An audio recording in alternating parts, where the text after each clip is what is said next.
مسلسل واقعات ہو رہے تھے بدامنی کے، بوری بند لاشیں مل رہی تھیں، کبھی کسی کو اے ٹی ایم سے پیسے نکالتے ہوئے لوٹ لیا جاتا تھا، موبائل فون چھینتے ہوئے لوٹ لیا جاتا تھا، گولی مار دی جاتی تھی، عورتوں سے ان کے زیور وغیرہ چھین لیے جاتے تھے، گولی مار دی جاتی تھی. اور شہر میں ہمیں نظر آتا تھا کہ شاہی سید کا ایک گروپ ہے، اس وقت الطاف حسین والی متحدہ شہر میں ایکٹیو تھی، تو ان کا ایک گروپ ہے.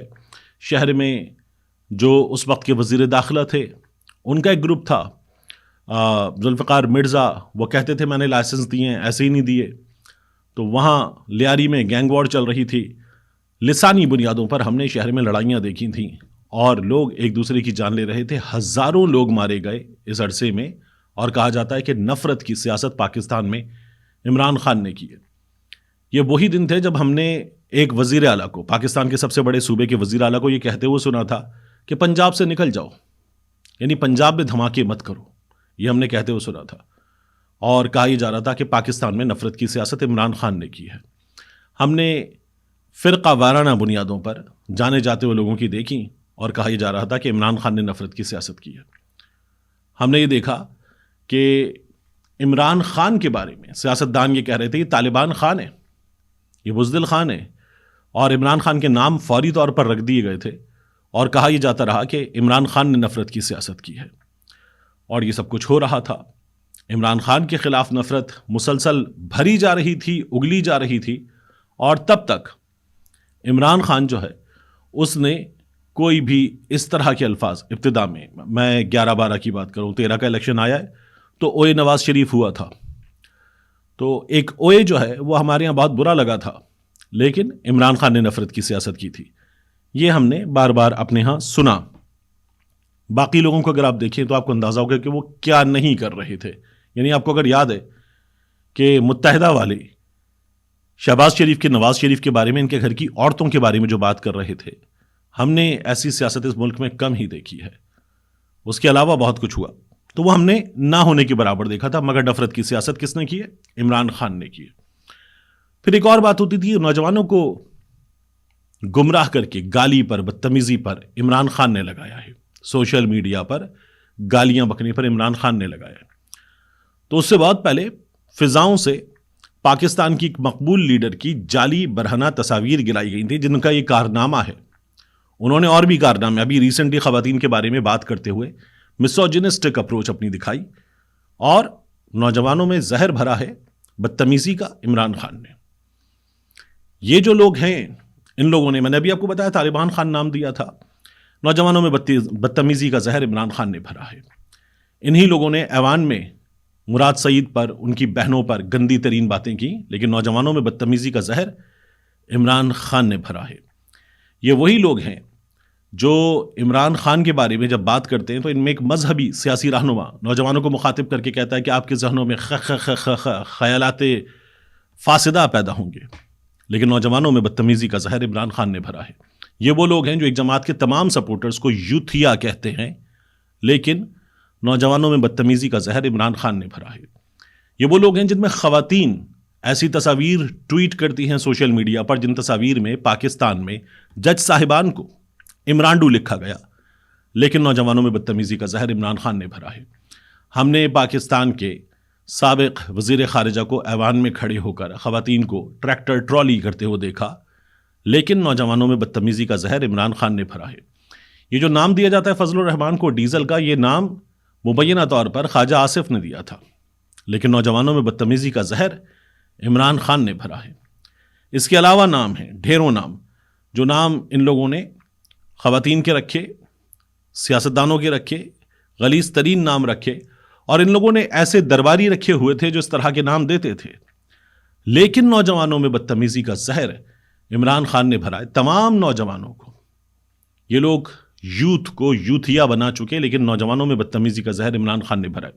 تو عمران خان کی جانب سے ظاہر ہے کہ وہ انہی لوگوں کے درمیان بات کر رہا تھا، انہی لوگوں کو جواب دے رہا تھا، ایسے لوگوں کو جنہوں نے اس کی اہلیہ پر ٹائلز چوری کا مقدمہ بنایا تھا، ایسے لوگوں کو جواب دے رہا تھا جنہوں نے اس کی ذاتی زندگی میں مداخلت کی تھی، ایسے لوگوں کو جواب دے رہا تھا جنہوں نے اس کا، شوکت خانم، اس کی جو ادویات تھیں اس کے رستے میں روڑے اٹکائے تھے. تو عمران خان ایسے لوگوں کو جواب دے رہا تھا، ایسے لوگوں کو انہی کی زبان میں عمران خان نے جواب دیا. یہ لوگ بہت پہلے سے یہ سب کچھ کر رہے تھے. جو ہمارے ہاں ایک جانور کا نام لے کے اس کے بچے اس کے بچے کرتے تھے میری بھی پیدائش سے پہلے، تو ایسے لوگوں کو عمران خان جواب دے رہا تھا. لیکن نوجوانوں میں بدتمیزی کا زہر عمران خان نے بھرا ہے، اور اب بھی ہم غلیظ ترین زبان استعمال کرتے ان تمام لوگوں کو دیکھتے ہیں، بار بار دیکھتے ہیں. لیکن نوجوانوں میں یاد رکھیے گا بدتمیزی کا جو زہر ہے وہ عمران خان نے بھرا. آپ کو دانیال عزیز یاد ہے جو انہوں نے کہا تھا کہ عمران خان تم لوگوں کا داماد ہے، صحافیوں کو کہا تھا. لیکن یاد رکھیے کہ نوجوانوں میں بدتمیزی کا زہر عمران خان نے بھرا ہے. بالکل اسی طرح سے یہ جو بات ہو رہی ہے نا کہ اداروں کے خلاف اور افسران کے خلاف، ان میں موجود افسران کے خلاف عمران خان نے لوگوں کو کر دیا، ان کے خلاف نفرت کی سیاست کی ہے. تو ہم نے کیا دیکھا ہے؟ ہم نے عدنان سمیع خان جو سنگر ہیں، ان کے والد، ان کی کتاب ہے، وہ 3 صدور کے، پاکستان کے 3 صدور کے مشیر رہے. تو 3 صدور ایک مشیر، ایک کتاب ہے ان کی. وہ کتاب پڑھی تو آپ کو پتہ چلے گا غلام مصطفیٰ کھڑ نے اور ذوالفقار علی بھٹو نے جرنیلوں پر بندوقیں بھی تانی ہیں. لیکن اداروں کے خلاف نفرت کی سیاست عمران خان نے کی ہے. میاں نواز شریف نے ریسنٹ ہسٹری میں وہ ہمارے ہاں سے وہاں کیوں جاتے ہیں اور حملے کرتے ہیں یہ بیان دیا ہے. لیکن عمران خان نے نفرت کی سیاست کی ہے، اداروں کے خلاف نفرت کی سیاست. ہم نے انہی لوگوں کو دیکھا، یہ کلبھوشن کے حوالے سے جو بات کرتے ہیں اس کو بھارت استعمال کرتا ہے عالمی عدالت انصاف میں، لیکن اداروں کے خلاف نفرت کی سیاست عمران خان نے کی ہے. میاں نواز شریف کا بڑا مشہور انٹرویو ہے جب وہ فوجی ٹولہ کہتے ہیں، لیکن اداروں کے خلاف نفرت کی سیاست عمران خان نے کی ہے. یہ جو دہشت گردی ہے اس کے پیچھے مریم نواز شریف نعرے لگواتی ہے، لیکن عمران خان نے اداروں کے خلاف نفرت کی سیاست کی ہے. اسی طرح سے آپ دیکھیے کہ یہ جو بڈھے جرنیل والے الفاظ ہیں فضل الرحمان نے ادا کیے ہیں، یہ ادا کیے ہیں اور بار بار کیے اس طرح کے الفاظ، اور اداروں کے خلاف نفرت کی سیاست جو ہے وہ عمران خان نے کی ہے. تو یہ تمام لوگ یہ تمام کام انجام دے چکے، یہ اینٹ سے اینٹ بجانے کی بات کر چکے، لیکن اداروں کے خلاف نفرت کی سیاست عمران خان نے کی ہے. عمران خان نے کی بات میر جعفر والی، میر صادق والی بات کی عمران خان نے. عمران خان نے ایسی باتیں کی کہ جن کی بنیاد پر عمران خان سے لوگ ناراض ہوئے ہیں، اور عمران خان کو ان باتوں کا جواب دینا چاہیے. لیکن اگر صرف عمران خان کو ذمہ دار قرار دیا جائے گا تو پھر یہ جو لوگ ہیں جو آج کل اس طاقت کے ساتھ بات کرتے ہیں، اس طاقت کے ساتھ، تو وہ لوگ ایک ایک کلپ اپنی ہتھیلی پر لے کر گھوم رہے ہیں. وہ ان کے پاس سیکنڈز میں آ جاتا ہے، وہ نکال کے دیکھ لیتے ہیں. تو یہ لوگ پھر اس بات کو مانتے نہیں ہیں کہ صرف ایک شخص کے خلاف کی تمام باتیں ہو رہی ہیں، اس شخص کو برداشت نہیں کیا جا رہا کیونکہ وہ ہمارے ہاں کا غیر روایتی سیاستدان ہے، اس لیے وہ لوگ اس کے ساتھ کھڑے ہوئے ہیں. اور یہ ہوگا جب ایک شخص کو تنہا کر دیا جائے گا تو یہ انٹرنیٹ کے دور کے بچے ہیں، یہ برداشت نہیں کرتے، یہ جواب مانگتے ہیں، یہ سوال کرتے ہیں. تو اس لیے یہ اس کے ساتھ کھڑے ہوئے ہیں جو ان کو جواب دیتا ہے، جو ان کو ایڈریس کر رہا تھا، ہمیشہ کر رہا تھا، اور ان کو اپنی ٹیم بنا رہا تھا شروع سے. تو وہ اس کے ساتھ کھڑے ہوئے ہیں اور آج وہ اس کو ووٹ دینا چاہتے ہیں. اور عمران خان سے جو غلطیاں ہوئی ہیں اس کا عمران خان جواب دے دے گا. غلطیاں کس سے نہیں ہوتی؟ کیا عمران خان پرفیکٹ ہے؟ نہیں، کوئی بھی پرفیکٹ نہیں ہوتا، وہ تو صرف اللہ تعالیٰ کی ذات ہے. تو عمران خان اپنی غلطیوں کا جواب دے دے گا. لیکن کیا صرف عمران خان غلط ہے یا سب سے غلط ہے؟ مجھے ایسا نہیں لگتا. تو یہ میری رائے ہے.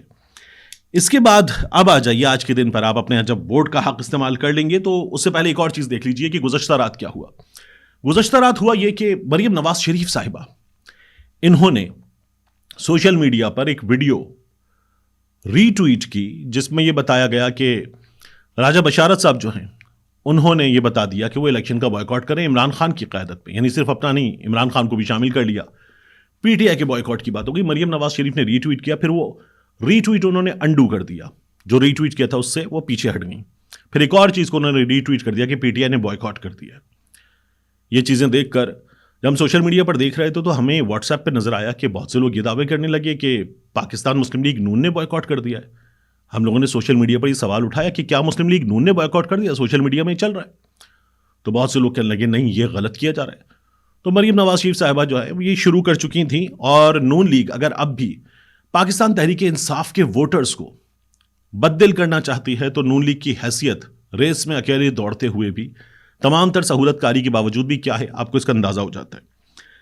اس کے بعد آپ کو ایک اور چیز نظر آتی ہے کہ شہباز شریف صاحب ایک انٹرویو دیتے ہیں، اور شہباز شریف صاحب اپنے انٹرویو میں کیا بات کرتے ہیں ضرور دیکھیے۔ شہباز شریف صاحب کہتے ہیں کہ اگر ہمیں سادہ اکثریت نہ ملی تو ہم کیا کریں گے؟ یعنی ان لوگوں کو تمام تر سہولت کاری کے باوجود یہ اندازہ ہے کہ انہیں سادہ اکثریت نہ ملے، یہ بہت ممکن ہے، یعنی یہ ایوان کی کل تعداد کا آدھا پلس ایک وہ حاصل نہ کر سکیں، یہ بہت ممکن ہے۔ تو وہ یہ کہتے ہیں کہ اگر سادہ اکثریت نہ ملی تو وزارت عظمیٰ کا فیصلہ مشاورت سے ہوگا، مل گئی تو وزیر اعظم نواز شریف ہیں۔ نواز شریف کی عمر زیادہ ہے لیکن تجربہ بھی نواز شریف کا زیادہ ہے۔ پاکستان کو چیلنجز سے نکالنے کے لیے سب کو مل کر مشاورت سے چلنا ہوگا۔ یہ بات پہلے ہی ہو رہی تھی کہ زرداری صاحب نے کہا ہے کہ نواز شریف نہیں چلے گا، طاقتور حلقوں نے کہا کہ نواز شریف نہیں چلے گا، تو شہباز شریف پر ہاں، مریم نواز پنجاب کی وزیر اعلیٰ، شہباز شریف پر ہاں، اور پھر یہ کام ایسے آگے بڑھے گا، یہ بات ہو رہی تھی۔ اب جو جیو نیوز سے بات کرتے ہوئے شہباز شریف نے کہہ دیا ہے، اس کے نتیجے میں ایسا لگ رہا ہے کہ یہاں مسلم لیگ نون کو یقین نہیں ہے کہ یہ نمبر مل جائے گا، اس لیے مسلم لیگ نون کھل کر جیو نیوز پر یہ بتا رہی ہے کہ ان کے ساتھ کیا ہو سکتا ہے، اور اس لیے یہ لوگ یہاں تک یہ بات کرنے پر آ گئے ہیں۔ پہلے یہ رو پڑے، بری طرح سے رو پڑے کہ پاکستان تحریک انصاف کے ووٹرز کو اب بھی آخری رات بھی بددل کیا جائے، اور دوسرا ان لوگوں نے کیا کیا کہ اب یہ مان رہے کہ نہیں، یہ ممکن ہے کہ نواز شریف جو ہے وہ وزارت عظمیٰ کے منصب پر نہ آئے، کیونکہ سادہ اکثریت نہیں ملے گی تو بیساکھیوں والی حکومت ہوگی، اس میں پھر ایم کیو ایم کی بیساکھیاں ہوں گی، اس میں فضل الرحمان کی جماعت کی بیساکھیاں ہوں گی، اس میں باپ پارٹی کی بیساکھیاں ہوں گی، سب کو ملا کر چلنا پڑے گا، اور پھر کوئی اور ہوگا۔ نواز شریف جو ہیں وہ دکھانے کے لیے لائے گئے تھے کہ یہ آدمی آ گیا ہے، اس کے لیے ووٹ دے دو، اور اس آدمی کو بھی شاید یہ اندازہ تھا کہ میں قابل قبول نہیں ہوں تو میں آؤں گا، میں دکھایا جاؤں گا، اور اس کے بعد بٹھایا کسی اور کو جائے گا۔ یہ بھی ممکن ہے، اور یہ بھی ممکن ہے کہ میاں نواز شریف اگر منصب پہ بٹھا دیے جائیں تو فیصل واؤڈا جہاں سے وہ بات کرتے ہیں، جس معلومات کی بنیاد پہ وہ بات کرتے ہیں، وہ یہ کہتے ہیں کہ پھر یہ حکومت 18-20 مہینے چلے گی۔ یہی بات اس خاکسار نے بھی آپ سے کی تھی، اور میں نے ایک ملاقات کی بنیاد پہ کی تھی جو مجھے ایک سندھ کی اہم سیاسی شخصیت نے بتائی تھی، اور یہی بات جو ہے وہ سہیل وڑائچ صاحب نون لیگ کے انسائیڈر ہیں، وہ بھی اپنے کالمز میں لکھ چکے ہیں۔ لیکن ان تمام فیکٹرز میں آپ کو مائنس کر دیا گیا ہے۔ آج آپ کا دن ہے تو آپ جائیے، ووٹ کیجئے۔ آپ 60% سے زیادہ، 65% سے زیادہ ووٹ کر گئے تو پھر یہ دن آپ کا ہے، ہر دن آپ کا ہے، یہ فیصلہ آپ کا ہے، اور آپ کا فیصلہ چلے گا۔ آپ کو 12 کروڑ 80 لاکھ اگر تعداد ہے تو اس میں سے 7 کروڑ کی تعداد میں پورے ملک میں ووٹ ڈالنا ہے، اور ووٹ ڈالنے کے بعد وہاں پر رکنا ہے۔